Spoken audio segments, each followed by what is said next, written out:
வணக்கம் மக்களே. தமிழ்நாடுல மகளிர் உரிமை தொகை வாங்குற மக்களுக்கு இந்த மாசம் ஒரு பெரிய அப்டேட் வந்திருக்குங்க. இந்த மாசம் அக்கௌண்ட்ல உங்களுக்கு வரப்போற அமௌண்ட் 5,000. இது எப்படி டிவைட் ஆகுதுன்னா 3,000 பிப்ரவரி, மார்ச், ஏப்ரல் அட்வான்ஸ் தொகை, 2,000 சம்மர் ஸ்பெஷல் போனஸ்ங்க. இதெல்லாம் சேர்த்து டோட்டல் 5,000 இந்த மந்த் உங்க அக்கௌண்ட்ல கிரெடிட் ஆயிடும். அதாவது அதே மாதிரி அது மட்டும் இல்லாம மந்த்லி அமௌண்ட் இன்க்ரீஸ் டு 2,000ங்க. மகளிர் உரிமை தொகை மந்த்லி அமௌண்ட் 1,000ல இருந்து 2,000 இன்க்ரீஸ் பண்ண கவர்மெண்ட் பிளான் அனௌன்ஸ் பண்ணியிருக்காங்க. எலெக்ஷன் பீரியட்ல 3 மாதங்களுக்கு உரிமை தொகை அமௌண்ட் கிரெடிட் பண்ண முடியாது.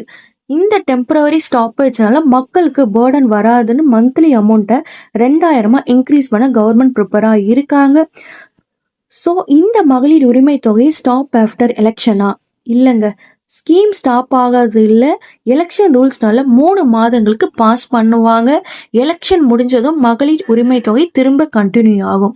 ஸோ இந்த 5,000 + 2,000 யாரெல்லாம் வாங்குவாங்க? இந்த அமௌண்ட் எல்லாருக்கும் வராது. மகளிர் உரிமை தொகை ஆல்ரெடி எலிஜிபிள் இருக்கிற ஃபேமிலி ஃபீமேல் ஹெட்டுக்கு மட்டும் தான் கிரெடிட் ஆகும். இந்த மாதம் டோட்டல் கிரெடிட் வந்து 5,000, அதாவது பிப்ரவரி டு ஏப்ரல்.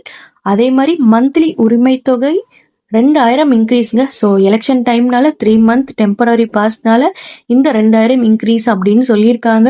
ஸோ எலெக்ஷனுக்கு அப்புறம் இந்த ஸ்கீம் அப்படியே கண்டினியூ பண்ணுவாங்க நம்ம ஸ்டாலின்.